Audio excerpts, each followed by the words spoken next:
Good evening, Oxnard residents. I'm David Marin with the League of Women Voters. I'll be your moderator tonight for our forum presenting the candidates for Oxnard City Council in District 1. We will begin with opening statements, and then candidates will respond to the questions you submitted when you registered, and we will follow up with closing statements. Before we begin, I'd like to go ahead and introduce the president of the League of Women Voters of Ventura County, Kathy Morgan. Thank you, David, and thank you for everyone for being here. And we welcome you all here tonight. The League of Women Voters was founded in 1920 with the mission of educating a new group of voters, women, who had been granted the right to vote nationwide with the passage of the 19th Amendment. The League of Women Voters is a nonpartisan organization committed to providing voters with factual, non-biased information, and as such, does not support a particular candidate or political party. The League today continues with the mission of empowering voters and defending democracy by registering voters, providing information about the candidates and the issues, getting out the vote, and supporting fair and transparent elections. The candidate forums are an opportunity for voters to hear from the various candidates and to get the information they need to make an informed choice when they vote. Attendees to the forum are invited to submit the questions they wish asked of the candidates when they register. The candidates have not been provided the questions in advance, and each candidate will have the opportunity to answer the questions posed. We are glad that you are here tonight to hear from our candidates. We hope that you get the information you need to make an informed choice. And at this time, I would like to turn it back to tonight's moderator, David Marin. Thank you. Thank you, Kathy. We randomly drew numbers earlier to understand the order of who will go first, and candidates will have 1 minute for their closing statements. Bert Perillo will be our first candidate, followed by Christopher. Before we begin, Bert, let me see if we can solve Christopher's audio. Christopher, can you unmute? All right. So, Christopher, you may have two devices on. We're getting feedback. If you have a phone or something else that's on, you should turn that off and try it again.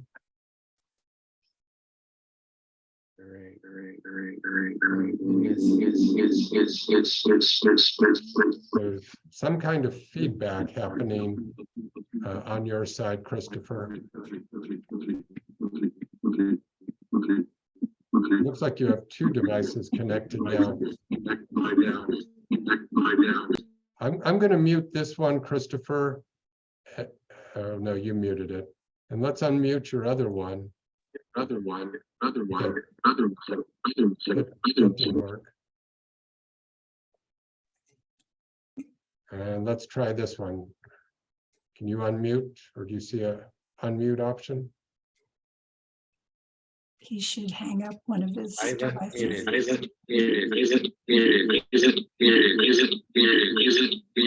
don't know what's happening on your side. Yeah, we're just the League of Women Voters. We're not the IT geek squad here, so I'm afraid I can't totally help you on this. But we can try and let you in when it's your turn to speak and hopefully solve that audio problem. Right now, we're going to begin with our first candidate, Bert Perillo. Bert, when you're ready, you should see the timer appear and you'll have 1 minute. Go ahead. I'd like to thank the League of Women Voters and the Ventura County Star for hosting this event. I want to welcome my opponents to this quest to represent District 1 of the Oxnard City Council and explain why I want to retain my seat on the council. Over the course of my recent term, I had a front and center seat to the problems our city faced and had a hand in the decisions when processes were overcome the train wreck that this city had become. Our city the train wreck exposed by the audit and the investigation by the Ventura County District Attorney, aided by the FBI. Problems created by years of executive mismanagement and leadership unwilling to make hard choices and tell the public the truth about matters of extreme importance: basic infrastructure, financial condition, extreme deferred maintenance, dwindling reserves. Under the pressure of a fraud audit, the truth was exposed, and in the audit findings, the newly hired city manager shortly quit on us. We selected Mr. Nguyen, the right medicine for what ails the city. Thank you. Bert, I'm going to have to stop you there. We actually gave you 2 rounds on the clock, so a total of 1 minute. Sorry, I wasn't a little smoother, but we are on top of everything now. We will reset the timer for the next one. And timer, do you want me to take over for a bit? It doesn't seem to be responding. Okay, now it's back. I'm not sure what's going on. It seemed I'll to step in. not stop when I click on stop. So I don't know if we're both doing it. I'm not touching it, but I'll step in now if something happens. Okay. This is a Monday. What would you expect? Here we go, everybody. We're going to move on to our next candidate. Christopher, are you there? Can you unmute? Let's hear you. Go ahead and begin, Christopher.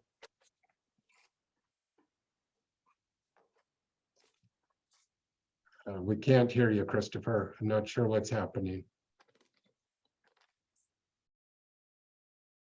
I'm going to mute you, Christopher, and we'll move on to Eduardo and try and give you one more chance a little bit later here. Okay, so Eduardo, please, when you're ready, your 1 minute opening statement. Good afternoon. My name is Eduardo Huerta. I first want to just thank the League of Women Voters for actually hosting this event tonight in this forum.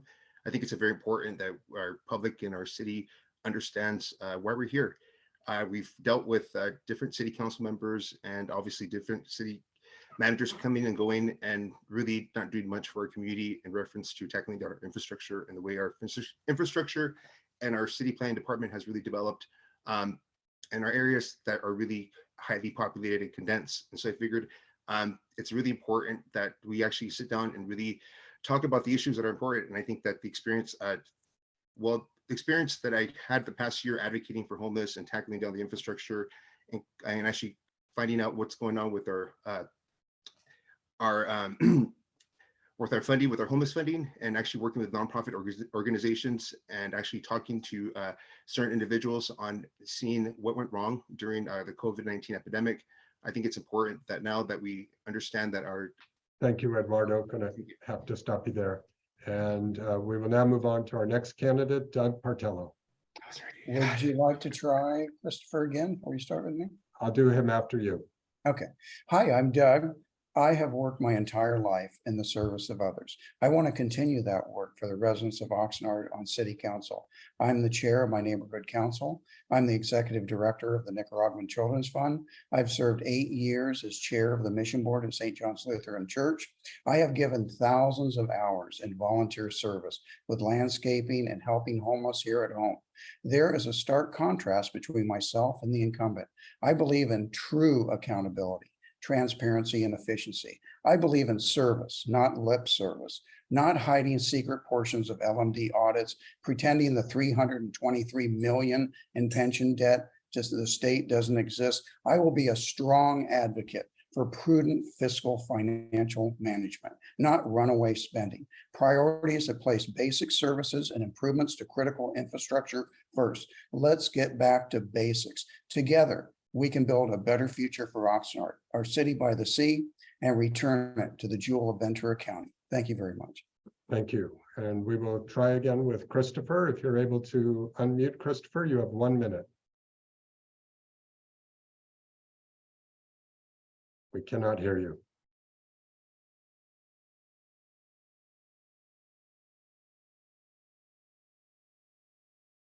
While we're waiting for Christopher, I'll announce to the audience that we are providing closed captioning in Spanish through the Zoom system. If you wish to turn on closed captions, you can look for Spanish translation and share that with anyone as far as being able to watch in Spanish. Okay, it appears that Christopher is still having trouble. We are going to move on to our questions, and we will begin our first question with Doug. So Doug, the first question for you is, do you tell us about your views of the Planning Commission? Do you agree or disagree with some of the developments that they've approved? If you're elected, how do you want to see the Planning Commission work?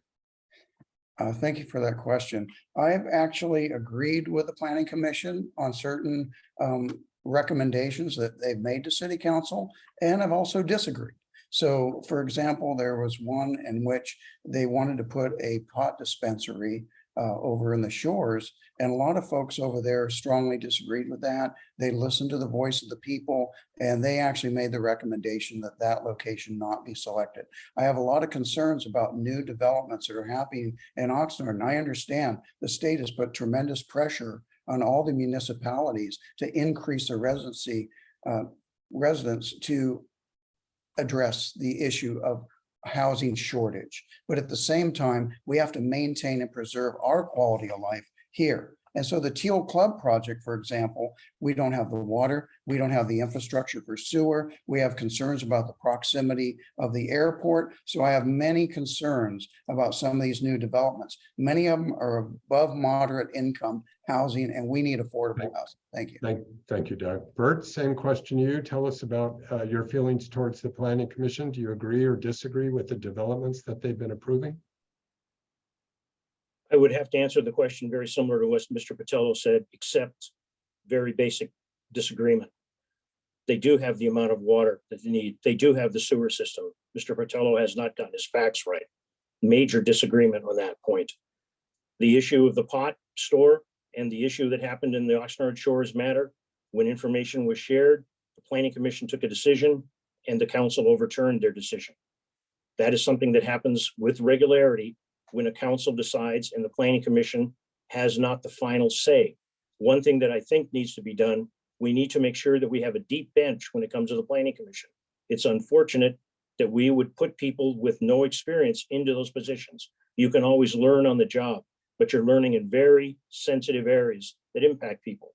The Teal Club project is a project that has gone through all of the hurdles, approved all of the things it will be going down the road. I voted against it on the airport authority, but we'll see what happens when it comes to the council. As far as the Planning Commission itself, I'm gonna have to stop you there. Keep an eye, candidates, on that timer. Eduardo, same question to you. Do you agree or disagree with the developments approved by the Planning Commission? What's your overall perspective on the Planning Commission? I honestly agree with a lot of the planning with it when it comes to developments around the city. When it comes to new housing projects, I honestly believe that we need a lot of affordable housing. Right now, there's 2 Senate bills that the actual state came out with that actually moderates how much units we can build per lot. And it also specifies how much water use we can use per units. And so I think it's very important that we actually pay attention per unit and per development on how we develop these areas, especially like Teal Club in the areas that are concerning, like just like Bert and actual Douglas were mentioning. Affordable housing is very important. I think that our community really needs to pay attention on the sector when it comes onto our workforce, that we offer the right jobs that actually are going to protect our citizens and residents in these developments. We can't have high paying jobs. We can't have minimum wage paying jobs and then have not have affordable housing. Then how are we going to support our infrastructure? How are we going to have these residents live in our economy? You know, we have to really pay attention to how we develop these areas. Thank you, Eduardo. But Eduardo, we'll stay with you for the next question. Tell us a little bit about your priorities for District 1. What are some of your priorities? How will you go about trying to accomplish those priorities? I think conserving our agriculture is actually very important. Paying attention to our beach community. I think we've actually neglected the Mandalay area, Channel Islands Harbor. I think right now revamping the Channel Islands Harbor and really giving the community what it deserves. A lot of our tourism concentrates on our beach area right now. And I think a lot of us residents, just like Bert, understands that we've not paid a lot of attention to the families there. You know, they are really involved in our community. They show up to city council meetings. They're very outspoken on how they think our development areas are. If they like housing projects, that they're not. They're very concerned about our environment. And I think these are issues that are very conscientious that we should be very concerned about. I mean, we live right on the coast. We have a very good piece of land, and I think we should conserve it. At the same time, we should concentrate on different communities besides the collection area.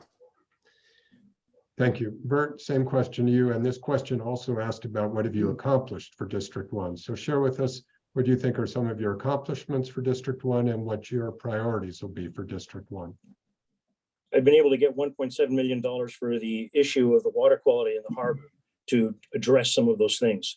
I've been able to work with the residents in the city of Oxnard with respect to coming up with an agreement for the seawalls a partnership, a sharing, and not a one shot fits all, not everything at one time, progressively so that it can be paid for. The city paying 50, the residents paying 50%. The issue with the levies, the SCR3 levy south of the freeway is a big issue. It's been tremendous amount of improvement. It's not complete, but I'm working to get that completed. There are more things than just levy and harbor in District 1. There's a lot of people. Questions have come up about alleys. Mr. Partello likes to talk about the alley condition, but we have been able to be very successful in building brand new alleys in Mr. Partello's neighborhood. In taking care of the entire city is part of the job of a district representative, no matter what district it is. Thank you. Thank you, Bert. Doug, we'll wrap up this question with you. Tell us about some of your priorities if you're elected and how you'll go about accomplishing those priorities. Thank you very much for that question. Our incumbent says that the sewer system is fine for Teal Club, but the 1916 Utilities Master Plan shows that's exactly where the sewer pipes need to have increased capacity. A $3.2 million enlargement of those pipes is necessary. We have surcharge there even now.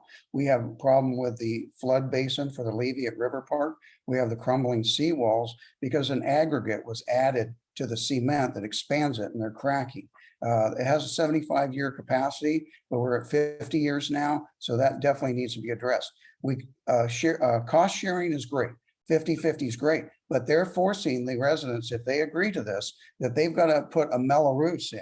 Now they've already got a Mello-Roos in place that they're paying on. And a lot of residents don't want to add another Mello-Roos on top because they may not even be around 25 years later. So why should they be paying for it now when they might even not even be around? And the cost of these Mello-Roos just keeps going up so much year after year. So these are some of the problems in the infrastructure. I have to stop you. Thank you. Doug, we'll start the next question though with you. We're going to get into questions about the economy, but this first one is about the balance. What in your mind is the balance between economic development and affordable housing? Clearly, you need to have affordable housing to spur economic development, but how do you tie those two together and achieve both? That's an excellent question, and I'm glad you asked it. They are interconnected. And what we need in Oxnard is we need high-tech companies, we need high-paying jobs, and there has to be adequate housing, but there also has to be an adequate workforce. They want to get to work and get their revenue started. We got to change this permit system. It's a bloody nightmare for businesses, and they lose money in this process. Now, if I'm putting something in my backyard, I can wait 6 months. These companies can't wait for this nightmare of a permit. We've got to take care of that. And the development, we got to do it in a measured and balanced way. I understand there's a housing shortage, but we need affordable housing. Right now, 85% or more is above moderate and moderate income. Right now, the RENA goals for low and very low income housing is only at 11%. So that gap is widening the way they're doing their developments now. I think that shift needs to be toward more mixed density, high density, and South Oxnard. That will help revitalize the area of South Oxnard. Thank you. I hope you're able to see the clock. I don't really want to keep stopping you, but keep thank you. Sorry. Keep an eye on the clock. I will. Eduardo, we'll go to you with the same question. Tell us about how you see the connection with economic development and affordable housing.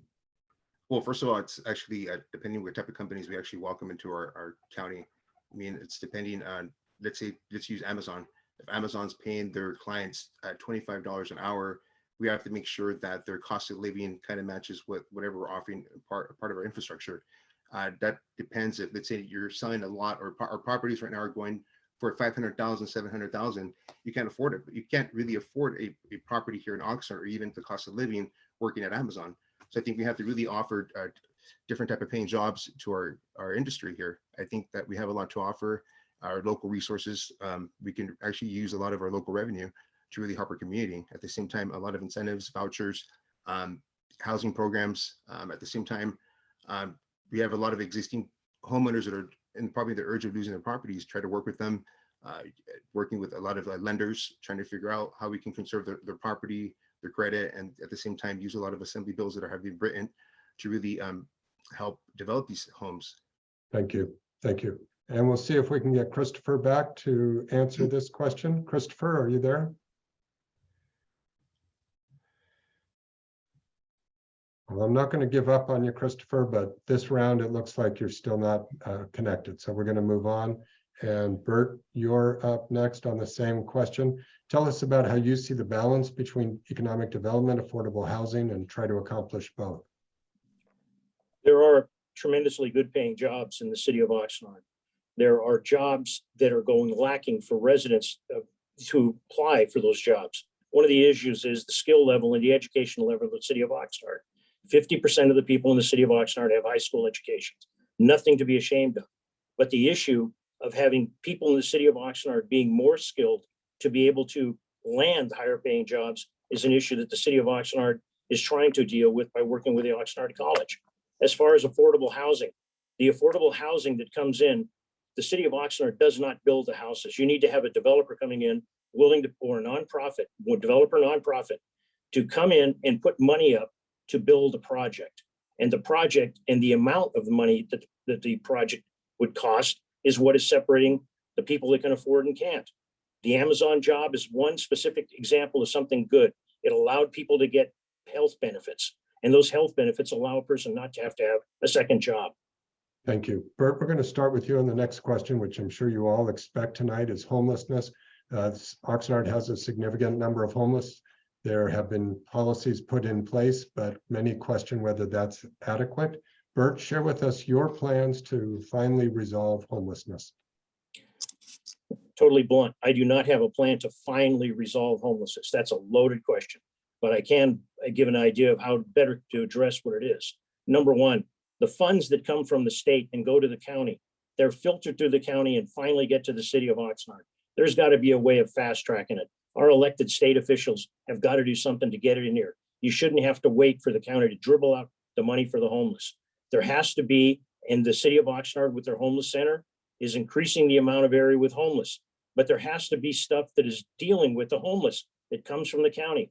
The city of Oxnard, the only city that I know of that is able to do it is Pasadena, has their own mental health. Oxnard doesn't have mental health. That is all on the county and the state. They have got to step up and do a better job. The city of Oxnard has done a better job of handling the homeless than anyone else. And until the other, shall we say, more affluent cities in the county start carrying their load, the issues will not change. Everybody has to carry their load. There, but for the grace of you or I, could be us in a homeless situation. Thank you. Christopher, welcome. Let's see if we can get your audio to work as well. Same question to you. Tell us about your plans to deal with homelessness. Can you hear me? We can. Wonderful. I had to get my technical assistant in here to help me. Now, as far as homelessness, I just retired. I've spent 35 years in healthcare, and I ran the Department of Psychiatry at Los Angeles County USC Hospital. And also, I'm aware of and was part of a team that attempted to invest $2 billion, that's a B, $1 billion in the community for homeless housing and services. And it's very difficult, even if you have the money, to find locations and spaces that people are willing to accept into their community. So this, I think I heard Bert say something about a loaded question earlier, and he's right in terms of it's a statewide issue, citywide issue. I was in LA this past weekend, and I just want to say, I think Oxnard is beautiful. The city does a great job keeping itself clean, not itself, but in terms of the communities and the policing and the partnerships and the public works department. So I think it's not going to get solved at this level. And Bert's right in terms of sharing the. Thank you, Christopher. I'm going to have to stop you there. All right. Christopher, I know you were having video trouble earlier. There's an LWV logo, and that converts to a timer, which you'll see on the other candidates. I saw it. Thank you. Okay. Eduardo, same question to you about your plans for dealing with homelessness. I think we saw during the pandemic, we saw different views on how we kind of address our homelessness issues, because at the end, a lot of us that were working were probably at the end of becoming homeless, and a lot of us were going to depend on the medical system that a lot of our elders and homeless people depend on. And talking about being in the medical field, we have to understand that for really helping an individual with psychiatric issues or needs, you really have to really get down to the really core of the problem.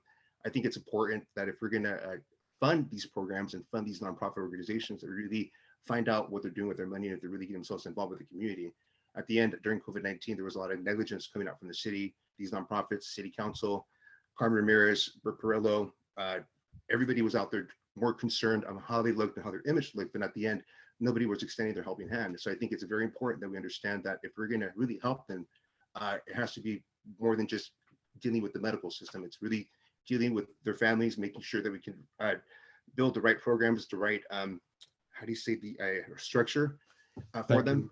Thank you, Eduardo. I have to stop you Yes. there.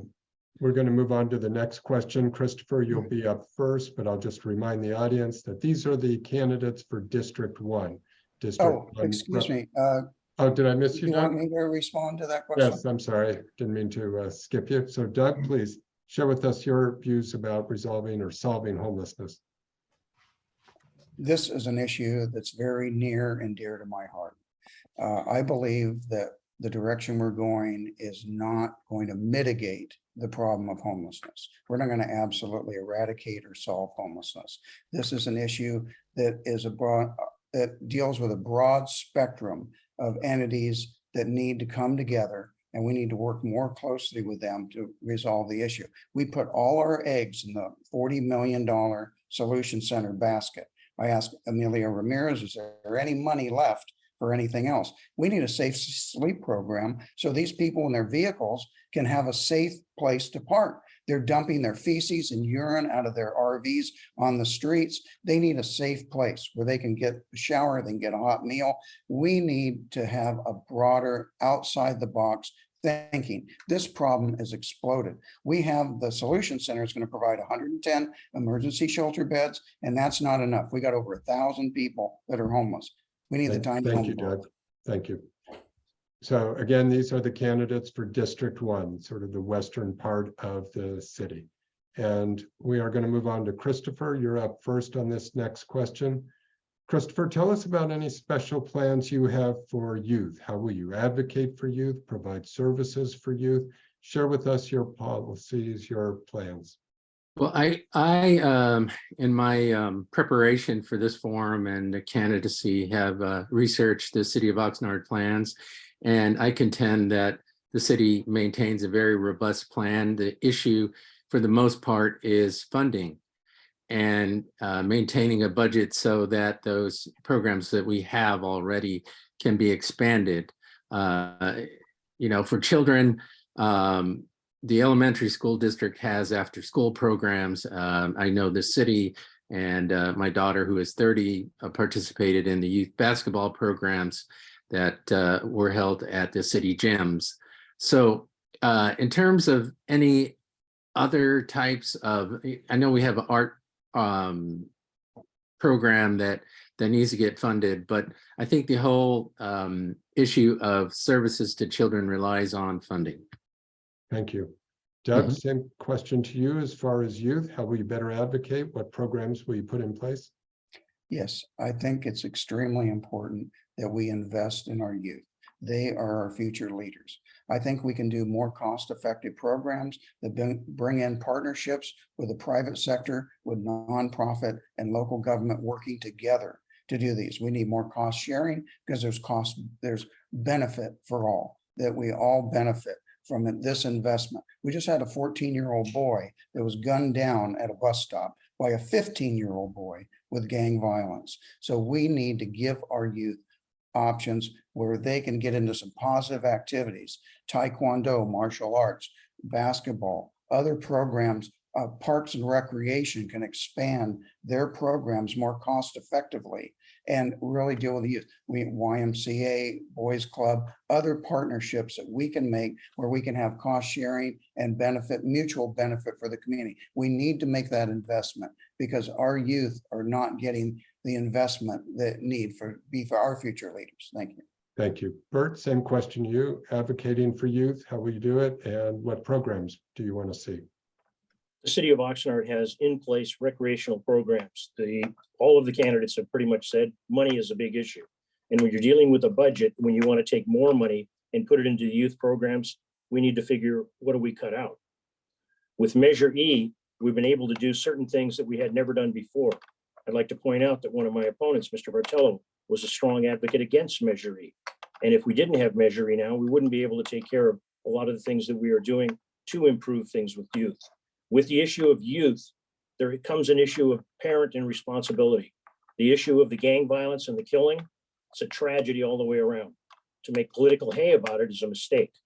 The issues of crime throughout the nation are real world things. Parents need to watch for their kids. A lot of parents are involved with their kids. This morning, I saw a parent walking his 2 girls to school.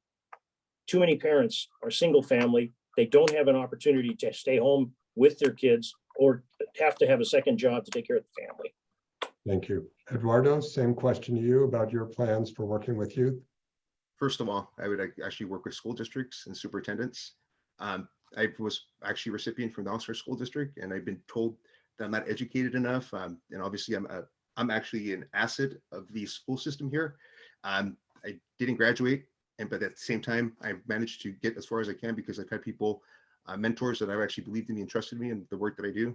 So I'm just trying to really work with school districts, have them ask questions about my youth, see what we can do to better the youth in the future. I can honestly say also that I'd actually have town halls for parents, get ideas from them. There's a lot of things that that I used to do as a kid that actually, like the real guppy outdoors fishing. I used to love going fishing here at the harbor. That's actually something that I encourage nonprofits like that will actually keep parents busy and actually interested in doing things with their kids. At the same time, a lot of us lost those interests as we grew up just because we went to work. And so at the same time, we're helping the parents revamp their childhood and express themselves with their kids. So I think that's very important. Thank you. Thank you. Eduardo, we'll stay with you for the next question. I'm going to shift to the environment, gentlemen. And let's start with you, Eduardo, as far as your thoughts about dealing with the impacts of climate change. Oxnard has miles of beach that could be subject to rising sea level. There's issues with enough energy. Share with us your thoughts about how the city can be more resilient and prepare for the impacts of climate change. Well, we're pushing this solar panels, right? And I think I was speaking to my neighbor about that, doing some precinct walking here. And a lot of our neighbors here that have solar panels have bought in their panels and have contracts that have extended for over 30 years. A lot of these residents are people that probably won't even live long, and they're not even using this energy, and they're supplying this energy to Edison. And at the same time, Edison is selling it to us. And so at the end, the homeowner still has to pay their bill. So I think it's just working with our homeowners and finding a way to really dealing on saving energy and find a way how we can track our energy, where is it being sold, and what we can do to actually have the city purchase that energy that's being, how do you say, I don't know the proper word. At the same time, being conserved in our county. And then other thing too is paying attention to our housing developments on the beach area. That was pretty shocking. I mean, Seabridge is a nice area, but the deterioration of the sea level, I mean, I'm not sure if it was a smart idea or not, but the whole thing is just that we have our agriculture. We have Thank you, Eduardo. Have your time's up. Bert, same question to you. What are your plans to help the city prepare for the impacts of climate change? One of the issues that's having a big issue on us is the amount of water that we have the ability to serve on. I'm fortunate to serve on the Fog Canyon Groundwater Management Agency and on the City of Oxnard's Public Works and Transportation Committee. We're working to acquire sources of water from the state when surplus is available. And we're working to get a better deal on the price of water to put it into our aquifer so we can pump it up. We also have, through the foresight of others before us on the council, the ability to have a great program where we have pure water, but the pure water cannot be used for the purpose that it's being manufactured, drinking, because the state law has not changed. Through the staff that we have in the city of Oxnard and the urgency of that staff, followed by the entire council, we're looking to get the rest of the state of California to approve the same things they've allowed to happen in Orange County, that they can use the water, pure water, and direct it in to become potable water. Up until then, we put it into the ground and we'll pump it out. Thank you. Doug, same question to you about preparing for climate impacts. Yes, climate change is real. It's happening. It's serious. It should be in the forefront of everything we think about and do for planning for our city. In terms of the water and the Great Water Program, that was back in 2012. We are paying debt service at $14 million a year on that. We haven't seen a single drop of water. So they're just now building those wells now. It's technology that they put on the dime of the taxpayer and they're experimenting with this and it's not proven yet. We have to get certification. And how can you get certification if we don't have the wells? So there's lots of issue about equity and the cost of water for a acre foot of water for a farmer is $250. For a resident, it's about $2,500. So we need to get some more equity in the water. We need to have more investment in solar panels, maybe desalinization. It's very expensive to run. So get the solar panels that reduce the cost of running those plants, and then we can have a more reliable source of water. You can live without a lot of things. Water's Thank you, not Doug. Thank you. And Christopher, we'll wrap up this question with you. Share with us your plans for dealing with the impacts of climate change. For me, the impacts of climate change and my family and your families, I believe begins, the city has a great plan in terms of water. And Doug mentioned this earlier, the filtration plant that's at 30% usage. And I disagree that it's a waste of money and I'm also looking at desalination. I think, we are now on the cusp of, this great water shortage here in Nevada. And I am also aware that Monterey and San Diego's best example that uses their recycled water for other uses than just agriculture. I spoke to someone who runs the Ventura plant, and they said they're giving their water to folks who want it so they can water their yard. So if you got a cistern in your yard or you're a farmer and you want to do dust control, you can use all that. Also, I'm about investing in the shoreline. I like to stop you, Christopher. Sorry about that. Keep an eye on that clock. Doug, we're going to shift gears a little bit, learn a little more about your interest. If you are elected as a council person in Oxnard, you serve on many regional boards, transportation, air pollution, things related to the naval base, many other options. Have you given thought to the boards you would want to be involved in and why? Yes. Back to the other question. I would like to be on the water board. I'd also like to be on the airport advisory because we have a lot of issues with our airport now with these touch and go landings, questions about the leaded fuel. I know they've come up with a new high octane. It's going to take time to get that fuel in tanks, and those residents at the beach communities, they're getting these low flyovers, and that's a real issue for me. I would also like to spend some time with the county board of supervisors. I'd like to attend their meetings. I'd also like to attend meetings and be a part of the continuum of care so I can be more actively involved in trying to mitigate the problem of homelessness, not just in Oxnard, but here in the Western Ventura County. I think we need to come together. I think we need better representation for Oxnard on some of these areas where we're not just a wallflower, but we're very actively advocating for our residents so we have an active voice to meet their needs. Thank you. Thank you. Eduardo, same question to you. What boards would you be interested in serving on and why? First off, it'd be the water board and obviously the airport board. The water board is because I think it's very in industry. I'm sorry, Eduardo, I accidentally muted you. We're just going to let you restart. Been quite a Monday for us. So Eduardo, when you're ready, please share with us what boards you'd be interested in serving on. It would be the water board. I think I'm very interested in our climate change, dealing with residents and our water bills and actually our housing projects. Finding interesting ways of conserving water would be nice. And also our airport. The airport's always been part of our history. A lot of environmental concerns when it comes down to noise level, location, and obviously fuel. But I think it's important that we conserve the airport and find other ways to dealing with residents in that area. Noise level, I'm actually right underneath the flight path, been born and raised here in Oxnard, and I think it's part of, a lot of us get used to it. And so I think just working with residents and also the supervisors, Ventura County supervisors, the homeless issue. Everybody knows here that I was very, very dedicated in advocating for this issue. Due with the commissioner, Manuel Covarrubias, I helped and assisted his family member who was homeless. And so having that experience and not having any support and going to some of the local churches here and finding avenues, other ways. Thank you, Eduardo. I think it's the best way of doing it. Thank you. Christopher, same question to you. What type of boards would you want to serve on and why? I have a few. The water board, for the reasons I just mentioned, desalination, water filtration, etc.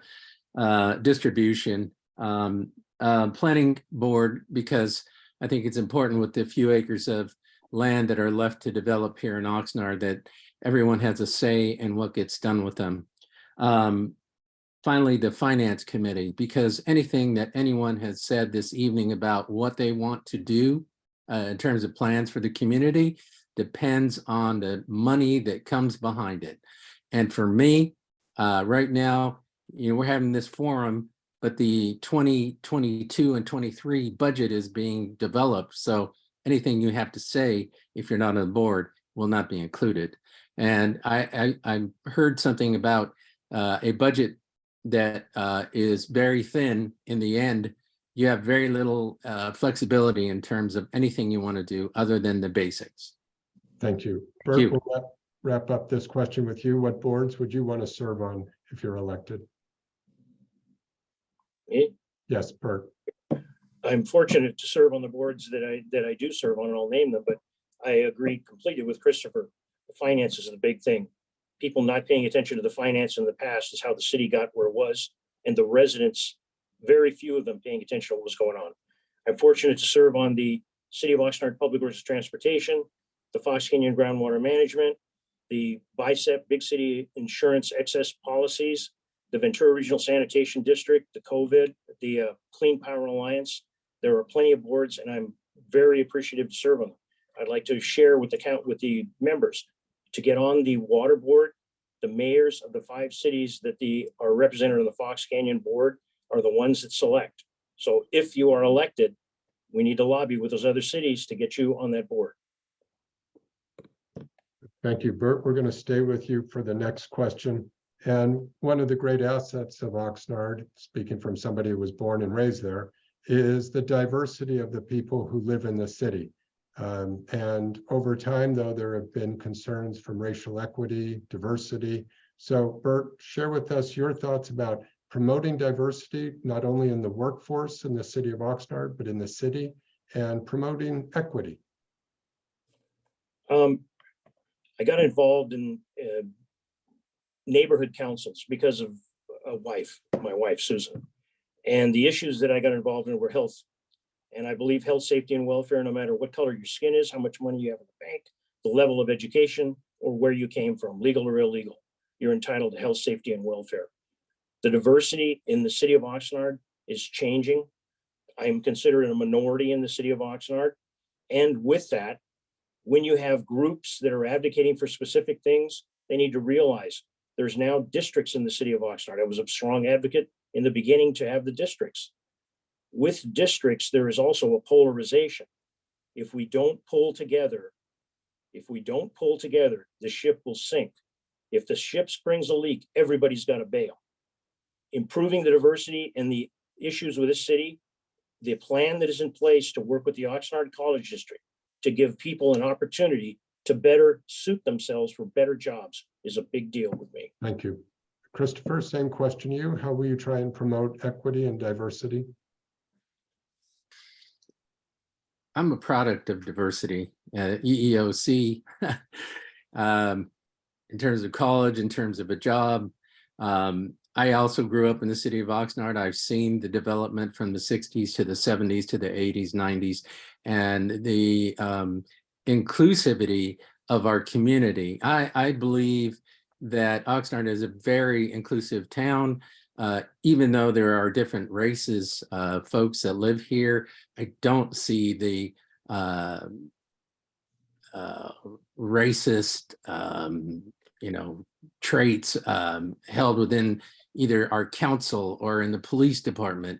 I think the diversity of the fire and police has been very beneficial to the city because people in the city are policed and assisted by a blended group of folks that looks like the community. Thank you. And we will go on to Eduardo. Share with us, Eduardo, your views on promoting diversity and equity. Well, first of all, it's getting involved with the police department. I think diversity starts with law enforcement, policing. I think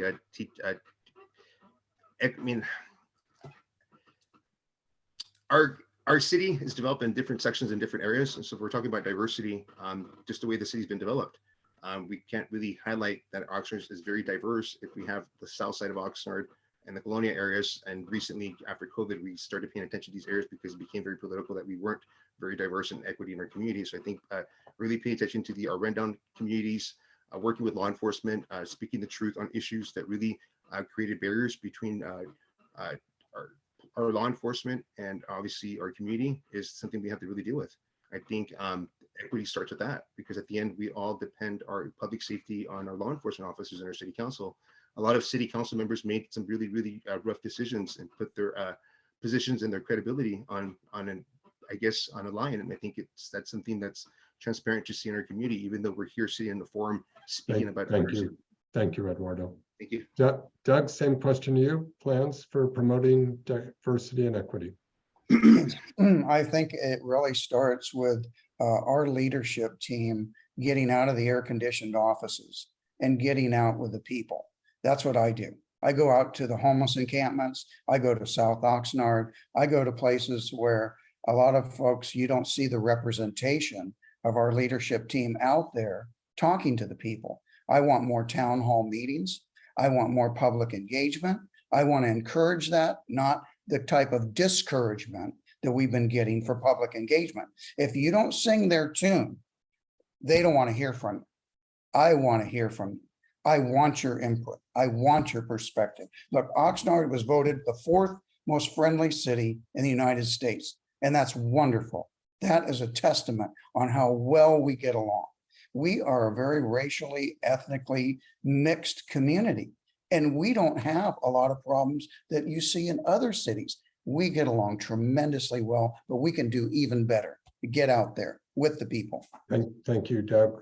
Candidates, we've concluded the questions that we'll be able to get in. We're going to start opening or closing statements in just a moment, but I want to go ahead and share with the audience the boundaries for Area 1. So Area 1 is this, I'm going to say, salmon colored over here. It includes the Channel Islands Harbor, all along the beach up to the Ventura River, or Santa Clara River, I guess. And then areas on the west, north, or northwest parts of Oxnard. Looks like Ventura Road is the main boundary for much of that. So these are the candidates that are hoping to represent that and asking for your vote.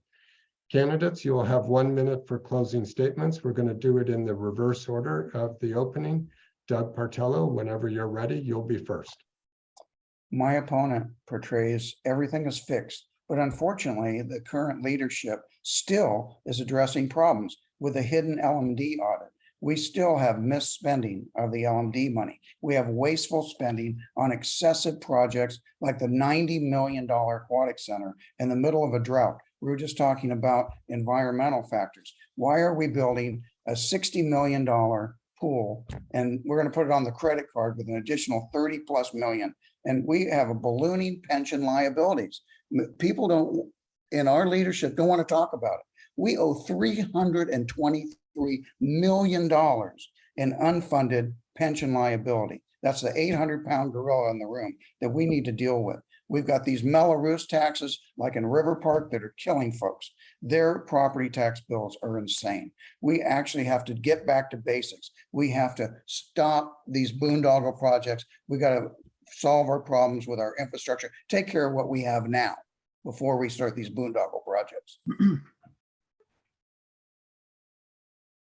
Thank you, Doug. And our next candidate is Eduardo Huerta. Just want to say thank you for this opportunity, Oxnard. I do want to let you guys know that I wanted to, sorry about that. Just my phone's on, sorry about that, guys. Just want to say thank you for this opportunity. After having this long experience with you guys for this past year, advocating for the community of Oxnard, I want you guys to know that I'm a little different than all these council members and candidates running against. I do have a great support. I did this on my own, currently with a great support of people and staff, and really paying attention to the real issues of the community. We managed to get Oxnard and Ventura County a little bit forward from the past 10 years. We can't really sit here and say that the city manager really pull the city along. I think it's a lot of the advocates and nonprofit organizations that really stood up for these community members that really were neglected during COVID-19, our essential working families and our homeless. I think we have to concentrate a lot on our homeless population and work with small businesses and really hear what you guys have to really, us as candidates really have to pay attention what our constituents really want out of us, and not really just sitting behind a desk and having you guys show up at events and just making us look. That it's really paying attention to what you guys really want, walking the streets. Thank meeting you, partners. Eduardo. Thank Sorry, your time is up. Sorry. And Christopher, we'll wrap up with you. To thank the League of Women Voters on the front end, but I'd like to do that. And I'd like to start, I'm a lifelong resident of the city of Oxnard. I've seen the 60s, the 70s, the 80s, the 90s, and the 2000s. I've lived in South Oxnard. I grew up in South Oxnard off of Saviors Road. I now currently live in California Cove in North Oxnard. So I am familiar with the population, the citizens, and the needs of the city. My issue is the landscape maintenance district and the, I called in because my green belt was unkept.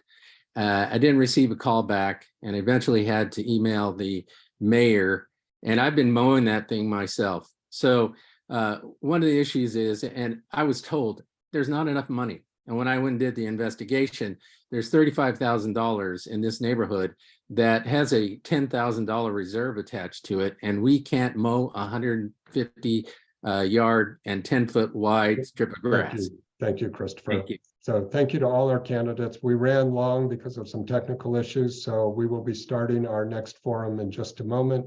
Please connect with that. I'd like to thank our oh, I'm sorry, Bert, I didn't even, that would have sped things up is to not even give you a chance. So I guess I'm anxious, Bert, but you have 1 minute whenever you're ready. I want to thank the League of Women Voters again and everybody that takes the opportunity to run. But I need to correct something. Mr. Partello was 100% wrong when he talks about the hidden audit. Mr. Oscar Madrigal and myself voted to bring the hidden audit out of closed session. But if Mr. Partello would pay attention, facts don't lie and evidence is proof that the vote did not go to remove it. Unless you get a majority of the council to do that, it won't happen. He claims that I provide lip service. He's wrong. He claims you need to get out of the car and walk around. I do. The reason I'm running, I want to finish the job that I started, much like the bridge in the background of my picture here. I started on one side and I want to get to the other side. I don't intend to jump off halfway through. The job is not finished. When the questions come about landscape maintenance districts, mellow roofs, facts matter. The residents that bought home put money into those pots, signed agreements. The money does not go as far as it did. Buy a gallon of gas today. With respect to the city of Oxnard, the condition. Going to have to cut you off. Thank you very much. One minute. Thank you all to the audience. This will be posted. The video will be recorded and posted. Thank you to our volunteers, Kathy, Good night, Pat, everybody. Cheryl, Maddie. And with that, we'll say goodnight. Tune in for the next forum for districts 2 and 5. Thank you, Goodbye. David. Thank you so